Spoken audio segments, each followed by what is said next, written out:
ಕುಟುಂಬಕ್ಕೋಸ್ಕರ ನೀವು ಟಾರ್ಗೆಟ್ ಆಗ್ತಾ ಇದ್ದೀರಾ ಸರ್? ಹೌದ್ರಿ, ಕುಟುಂಬ ಒಂದು ಅವ್ರಿಗೆ ಏನಂದ್ರೆ ಯಾರು ಇಲ್ಲಿ ಬೆಳಿಬಾರ್ದು. ಅವರ ಅಣ್ಣನ ಮಕ್ಕಳನ್ನೇ ಅವ್ರು ಸಹಿಸ್ಕೋದಿರೋರು. ನನ್ನಂಥವ್ರನ್ನ ಬಡವ್ರ ಮಕ್ಕಳು ಸಹಿಸ್ಕೋತಾರ ಇವರು? ಅವ್ರ ಅಣ್ಣನ ಮಗನ ಜೈಲು ಹಾಕ್ಸ್ಬಿಟ್ರಲ್ಲ. ಯಾಕೆಂದ್ರೆ ಇವ್ರ ಮಗ ಗೆದ್ದಿಲ್ಲ, ಜನ ತಿರಸ್ಕಾರ ಮಾಡಿಬಿಟ್ರು. ಅವ್ರ ಅಣ್ಣನ ಮಕ್ಕಳು ಪಾಪ ಎಲ್ಲದರಲ್ಲೂ ಗೆದ್ಬಿಟ್ಟಿದ್ರು. ಇವರೇ ಕ್ರಿಯೇಟ್ ಮಾಡಿ ಅವನ್ನ ಒಳಗೆ ಕಳಿಸಿದ್ರು.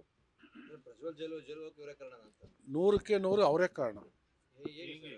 ಹೌದು, ಇವರೇ ಸಿಡಿ ಬಿಡಿಸಿದ್ದು, ಇವರೇ ಕೇಸ್ಗೆ ಯಾವುದು ಸಹಾಯ ಮಾಡಿದ್ರೆ, ಇವರು ಮಾಜಿ ಪ್ರಧಾನಿಗಳು ಮನಸ್ಸು ಮಾಡಿದ್ರೆ ಒಂದು ಎಂತೆಂಥವ್ರೋ ಜೈಲಿಂದ ಈಚೆ ಬಂದರು, ಬಿಡಿಸ್ಕೊಬರ್ಬೋದಿತ್ತಲ್ಲ. ಇವರು ಮಗ ಸೋತ್ಬಿಟ್ಟ, ಇವ್ರ ಮಗ ಮೇಲ್ ಬರಲಿಲ್ಲ ಅಂದ್ಬಿಟ್ಟು ಈಗ ಅದನ್ನ ಮುಖಾಂತರ ಪಾದಯಾತ್ರೆ ಮಾಡಿಸ್ತಾರಂತೆ. ಮಾಡಿಸ್ಲಿ, ಏನು ಬೇಕಾರೋ ನಿಂತ್ಕೊಳ್ಳಿ. ಇನ್ನೂ 10 ಕಡೆ ಎಲೆಕ್ಷನು, ಜನ ಇಷ್ಟಪಟ್ಟರೆ ಆಯ್ಕೆ ಮಾಡ್ತಾರೆ, ಅದು ಬೇರೆ ವಿಚಾರ. ಇವರು ರಾಜಕೀಯ ಮಾಡಬಾರ್ದು. ಒಬ್ಬ ಕೇಂದ್ರ ಮಂತ್ರಿ ಅಂದರೆ ಅವ್ರಿಗೆ ಆದ ಜವಾಬ್ದಾರಿ ಇರ್ತದೆ, ಈಕ್ವಲ್ ಟು ಮುಖ್ಯಮಂತ್ರಿ. ಅವರು ಏನು ಮಾಡಬೇಕು, ಕಾನೂನು ಚೌಕಟ್ಟಲ್ಲಿ ಎಷ್ಟು ಮಾತಾಡಬೇಕು ಅಷ್ಟು ಮಾತಾಡಬೇಕು. ಇಲ್ಲಿ ಬಂದು ಜನನ ಪ್ರಚೋದನೆ ಕೊಟ್ಬಿಟ್ರೆ ಏನು ಅದೇನು ದೊಡ್ಡ ಸಾಧನೆನಾ? ಓಲಿ ಏನು ಮಾಡವ್ರೆ? ಬೇಡ ರೀ, ಇವರು ಇಲ್ಲ, ನನ್ನ ಫೋನ್ ಎಲ್ಲೋ ಇದೆ ಕಾರಲ್ಲಿ. 5 ನಿಮಿಷ ಚುಟ್ಕಿ ಹೊಡಿಗಿದ್ರೆ ಮೋದಿಯವ್ರಿಗೆ ಹೇಳಿ 5 ನಿಮಿಷಕ್ಕೆ ಮೇಕೆದಾಟು ಯೋಜನೆನ ನೀವೆಲ್ಲ ಸಾಕ್ಷಿ ಇದ್ದೀರಾ ಈ ಮಾತಿಗೆ? ಹೌದಾ ಇಲ್ವಾ? ಹೇಳಿಲ್ವಾ? 5 ನಿಮಿಷ ಮೋದಿಯವ್ರಿಗೆ ಹೇಳಿ ಮೇಕೆದಾಟು ಯೋಜನೆ ಸ್ಯಾಂಕ್ಷನ್ ಮಾಡ್ತಿದ್ದೆ ಅನ್ನೋದು ನಿಮ್ಮ ಹತ್ರ ಇದೆಯಲ್ವಾ? ಇಲ್ಲ ಅಂದರೆ ನಾನು ಕೊಡಿಸ್ತೀನಿ, ನನ್ನ ಹತ್ರ ಇದೆ. ಏನು ಮಾಡಿದ್ರು? ಇವತ್ತು ಡಿ ಕೆ ಶಿವಕುಮಾರ್ ಅವರು ಕೋರ್ಟ್ ಮುಖಾಂತರ ಅದನ್ನು ಪ್ರಾಜೆಕ್ಟ್ ಮಾಡಲಿಕ್ಕೆ ಒಪ್ಪಿಗೆನ ತಗೊಬಂದಿದ್ದಾರೆ, ಸೂಚನೆ ತಗೊಂಡು ಬಂದಿದ್ದಾರೆ. ಅವರು ಒಕ್ಕಲಿಗರಲ್ಲಿ ಒಬ್ಬ ಮುಖ್ಯಮಂತ್ರಿ ಆಗ್ಬಿಡ್ತಾರೆ ಅಂತ ಅವ್ರ ಕಾಲ ಹೇಳೋ ಪ್ರಯತ್ನ ಇವ್ರು ಮಾಡ್ತಾವ್ರೆ. ಅದಕ್ಕೆ ಅಭಿವೃದ್ಧಿಗೆ ಜನರಿಗೆ ನೀರು ಕೊಡೋಕ್ಕೆ ಸಹಕಾರ ಇವ್ರು ಮಾಡ್ತಾ ಇಲ್ಲ. ಅವರು ಇಷ್ಟು ವರ್ಷ ಮಾಡಿದ್ದು ಏನೂ ಇಲ್ಲ, ಶೂನ್ಯ. ಹೋಗಲಿ, ಇಷ್ಟು ವರ್ಷದಲ್ಲಿ ಈಗ ಗೆದ್ದು ಮಂತ್ರಿಯಾಗಿ ಎಷ್ಟು ಟೈಮ್ ಆಯಿತು? ಏನು ಮಂಡ್ಯ ಜಿಲ್ಲೆ ಕೊಡುಗೆ? ಒಂದು ಬಸ್ ಸ್ಟ್ಯಾಂಡ್ ಹಾಕ್ಬಿಡೋದು, ಯಾವ ನಿಧಿ ಅದು ಅವ್ರದ್ದು? MP ನಿಧಿ, CRSR ಅಥವಾ MP ಗ್ರ್ಯಾಂಟು, ಅದರಲ್ಲಿ ಒಂದು ಬಸ್ ಸ್ಟ್ಯಾಂಡ್ ಮಾಡಿಬಿಟ್ಟು ಸಾಧನೆನಾ? ಒಂದು ಬಸ್ ಸ್ಟ್ಯಾಂಡ್ ಮಾಡಿಬಿಟ್ಟು ಬೋರ್ಡ್ ಹಾಕ್ಬಿಟ್ರೆ ಅದೇ ಒಂದು ದೊಡ್ಡ ಸಾಧನೆನಾ? ಏನು ಮಾಡೋರು ಈ ಜಿಲ್ಲೆಗೆ? ರೈತರಿಗೆ ಏನು ಕೊಡುಗೆ? ಹೋರಾಟಕ್ಕೆ ಬೆಂಬಲ ಅಂತಾರಲ್ಲ, ಇಷ್ಟು ವರ್ಷ ಹೋರಾಟ ಮಾಡಿ ಏನು ರೀ? ಒಂದು ಥೈಲ್ಯಾಂಡಿಗೆ ನೀರು ಕೊಡ್ಸೋಕ್ಕಾಯ್ತಾ ಇಷ್ಟು ವರ್ಷದಲ್ಲಿ? ನೀವು ಒಂದು ನಾಲೆ ಆಧುನೀಕರಣ ಮಾಡಿಸಿದ್ದೀರಾ? ಏನು ನಿಮ್ಮ ಕೊಡುಗೆ ಏನಂತ ಬನ್ನಿ, ಜನರ ಮಧ್ಯಕ್ಕೆ ಬನ್ನಿ. ಅಲ್ಲೆಲ್ಲ ಮೀಡಿಯಾದಲ್ಲಿ ಮಾತಾಡ್ಬಿಟ್ಟು ಹೊಟ್ಟೋಗ್ಬಿಡೋದೆಲ್ಲ ತಪ್ಪಿಸ್ಕೊಂಡು ನಾನು ಇಲ್ಲೇ ಇರ್ತೀನಿ ಹಳ್ಳೀಲಿ. ಇವ್ರು ಯಾವ ಹಳ್ಳಿಗಳು ನೋಡಿ ಬಂದವ್ರೆ, ನೋಡ್ಕೊಂಡು ಬಂದು ಸಮಸ್ಯೆ ಕೇಳವ್ರೆ. ರೈತರ ಸಮಸ್ಯೆ ಏನು ಗೊತ್ತು ಇವ್ರಿಗೆ? ಹೋಗಲಿ, ಇವ್ರು ಕೇಂದ್ರ ಸರ್ಕಾರ ಮಾಡಿದಂಥ ಯೋಜನೆ, ಈ ರೋಡು ಎಷ್ಟು ಜನ ಆಕ್ಸಿಡೆಂಟ್ ಆಗಿ ಸತ್ತವ್ರೆ? ಒಂದು ದಿವಸ ಏನಾರ ಕಷ್ಟ ಕೇಳಕ್ಕೆ ಬಂದವ್ರ? ಒಂದು ದಿವಸ ಈ ರಸ್ತೆಯಲ್ಲಿ ಬಂದು ಎಷ್ಟು ಅವ್ಯವಸ್ಥೆ ಇದೆ ಅನ್ನೋದನ್ನು ಬಂದು ನೋಡೋರ ಇವರು?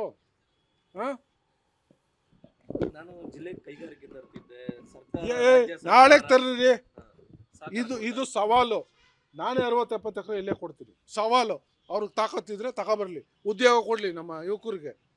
ನಾವು ಏನು ಬೇಕಾದ್ರೂ ಸರಿ, ನಾವು ಜಾಗ ಕೊಡೋ ಜವಾಬ್ದಾರಿ ನಮ್ಮದು. ಇದು ಸವಾಲು.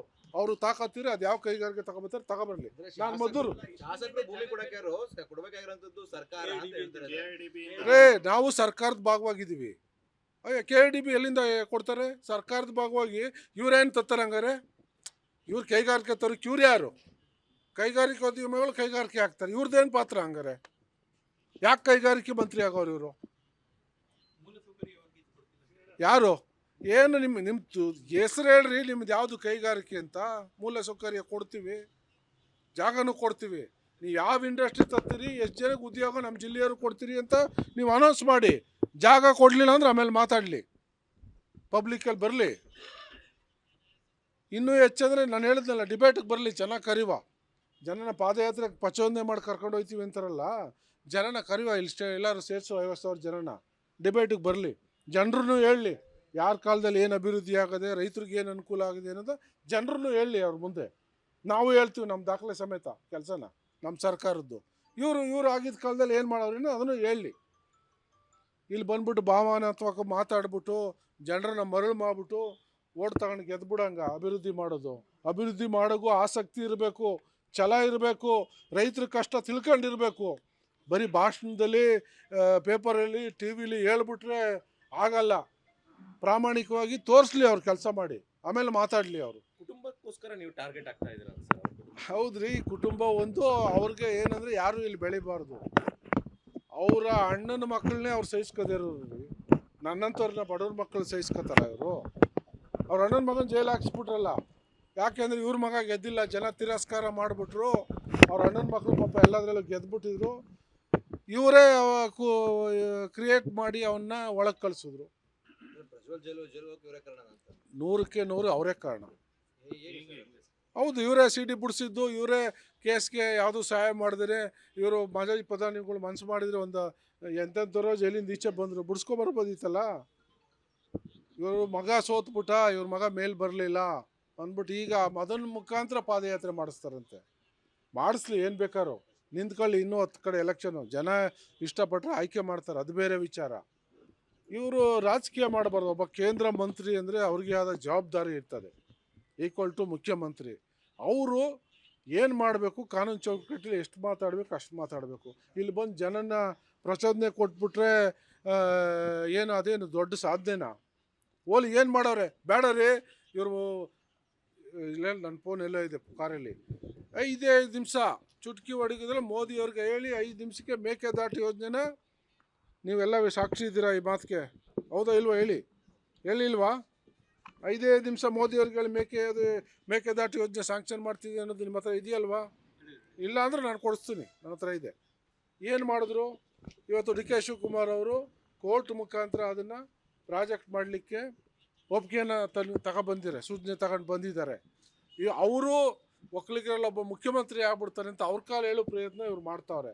ಅದಕ್ಕೆ ಅಭಿವೃದ್ಧಿಗೆ ಜನರಿಗೆ ನೀರು ಕೊಡೋಕ್ಕೆ ಸಹಕಾರ ಇವ್ರು ಮಾಡ್ತಾ ಇಲ್ಲ.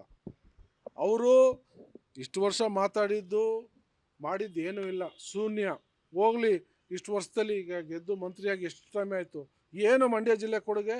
ಒಂದು ಬಸ್ ಸ್ಟ್ಯಾಂಡ್ ಹಾಕ್ಬಿಡೋದು, ಯಾವ ನಿಧಿ ಅದು ಅವ್ರದ್ದು, MP ನಿಧಿ, CRSR ಅಥವಾ MP ಗ್ರ್ಯಾಂಟು, ಅದರಲ್ಲಿ ಒಂದು ಬಸ್ ಸ್ಟ್ಯಾಂಡ್ ಮಾಡಿಬಿಟ್ಟು ಸಾಧನೆನಾ?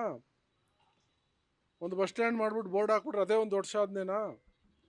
ಏನು ಮಾಡೋರು ಈ ಜಿಲ್ಲೆಗೆ? ರೈತರಿಗೆ ಏನು ಕೊಡುಗೆ? ಹೋರಾಟಕ್ಕೆ ಬೆಂಬಲ ಅಂತಾರಲ್ಲ, ಇಷ್ಟು ವರ್ಷ ಹೋರಾಟ ಮಾಡಿ ಏನ್ರಿ ಒಂದು ಥೈಲ್ಯಾಂಡ್ಗೆ ನೀರು ಕೊಡ್ಸೋಕ್ಕಾಯ್ತಾ ಇಷ್ಟು ವರ್ಷದಲ್ಲಿ? ನೀವು ಒಂದು ನಾಲೆ ಆಧುನೀಕರಣ ಮಾಡಿಸಿದ್ದೀರಾ, ಏನು ನಿಮ್ಮ ಕೊಡುಗೆ ಏನಂತ ಬನ್ನಿ, ಜನರ ಮಧ್ಯಕ್ಕೆ ಬನ್ನಿ. ಅಲ್ಲೆಲ್ಲ ಮೀಡಿಯಾದಲ್ಲಿ ಮಾತಾಡ್ಬಿಟ್ಟು ಹೊಟ್ಟೋಗ್ಬಿಡೋದೆಲ್ಲ ತಪ್ಪಿಸ್ಕೊಂಡು ನಾನು ಇಲ್ಲೇ ಇರ್ತೀನಿ ಹಳ್ಳೀಲಿ. ಇವ್ರು ಯಾವ ಹಳ್ಳಿಗಳು ಬಂದವ್ರೆ, ನೋಡ್ಕೊಂಡು ಬಂದು ಸಮಸ್ಯೆ ಕೇಳವ್ರೆ, ರೈತರ ಸಮಸ್ಯೆ ಏನು ಗೊತ್ತು ಇವ್ರಿಗೆ? ಹೋಗಲಿ, ಇವ್ರು ಕೇಂದ್ರ ಸರ್ಕಾರ ಮಾಡಿದಂಥ ಯೋಜನೆ, ಈ ರೋಡು ಎಷ್ಟು ಜನ ಆಕ್ಸಿಡೆಂಟ್ ಆಗಿ ಸತ್ತವ್ರೆ. ಒಂದು ದಿವಸ ಏನಾರ ಕಷ್ಟ ಕೇಳಕ್ಕೆ ಬಂದವ್ರ? ಒಂದು ದಿವಸ ಈ ರಸ್ತೆಯಲ್ಲಿ ಬಂದು ಎಷ್ಟು ಅವ್ಯವಸ್ಥೆ ಇದೆ ಅನ್ನೋದನ್ನು ಬಂದು ನೋಡೋರ ಇವರು? ಹಾಂ, ನಾನು ಜಿಲ್ಲೆಗೆ ಕೈಗಾರಿಕೆ ತರ್ತಿದ್ದೆ, ನಾಳೆ ತರ್ರಿ. ಇದು ಸವಾಲು. ನಾನೇ 60-70 ಎಕರೆ ಇಲ್ಲೇ ಕೊಡ್ತೀನಿ. ಸವಾಲು, ಅವ್ರಿಗೆ ತಾಕತ್ತಿದ್ರೆ ತಗೊಬರ್ಲಿ, ಉದ್ಯೋಗ ಕೊಡಲಿ ನಮ್ಮ ಯುವಕರಿಗೆ. ನಾವು ಏನು ಬೇಕಾದ್ರೂ ಸರಿ, ನಾವು ಜಾಗ ಕೊಡೋ ಜವಾಬ್ದಾರಿ ನಮ್ಮದು. ಇದು ಸವಾಲು. ಅವರು ತಾಕತ್ತಿದ್ರೆ ಅದು ಯಾವ ಕೈಗಾರಿಕೆ ತಗೊಬರ್ತಾರೆ ತಗೊಬರ್ಲಿ. ನಾನು ಮೊದಲು ನಾವು ಸರ್ಕಾರದ ಭಾಗವಾಗಿದ್ದೀವಿ. KIDB ಎಲ್ಲಿಂದ ಕೊಡ್ತಾರೆ? ಸರ್ಕಾರದ ಭಾಗವಾಗಿ. ಇವ್ರೇನು ತತ್ತಾರೆ ಹಂಗಾರೆ? ಇವ್ರು ಕೈಗಾರಿಕೆ ತರೋಕೆ ಇವ್ರು ಯಾರು? ಕೈಗಾರಿಕೋದ್ಯಮಿಗಳು ಕೈಗಾರಿಕೆ ಹಾಕ್ತಾರೆ, ಇವ್ರದ್ದೇನು ಪಾತ್ರ ಹಂಗಾರೆ? ಯಾಕೆ ಕೈಗಾರಿಕೆ ಮಂತ್ರಿ ಆಗೋರು ಇವರು? ಯಾರು? ಏನು ನಿಮ್ಮದು ಹೆಸರು ಹೇಳ್ರಿ, ನಿಮ್ದು ಯಾವುದು ಕೈಗಾರಿಕೆ ಅಂತ? ಮೂಲ ಸೌಕರ್ಯ ಕೊಡ್ತೀವಿ, ಜಾಗನೂ ಕೊಡ್ತೀವಿ. ನೀವು ಯಾವ ಇಂಡಸ್ಟ್ರಿ ತರ್ತೀರಿ, ಎಷ್ಟು ಜನಕ್ಕೆ ಉದ್ಯೋಗ ನಮ್ಮ ಜಿಲ್ಲೆಯವರು ಕೊಡ್ತೀರಿ ಅಂತ ನೀವು ಅನೌನ್ಸ್ ಮಾಡಿ.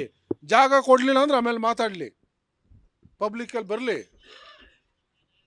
ಇನ್ನೂ ಹೆಚ್ಚಂದರೆ ನಾನು ಹೇಳಿದ್ನಲ್ಲ, ಡಿಬೇಟಿಗೆ ಬರಲಿ, ಚೆನ್ನಾಗಿ ಕರಿವ. ಜನನ ಪಾದಯಾತ್ರೆಗೆ ಪ್ರಚೋದನೆ ಮಾಡಿ ಕರ್ಕೊಂಡು ಹೋಗ್ತೀವಿ ಅಂತಾರಲ್ಲ, ಜನನ ಕರಿವ. ಎಲ್ಲರೂ ಸೇರಿಸೋ 50,000 ಜನನ ಡಿಬೇಟಿಗೆ ಬರಲಿ.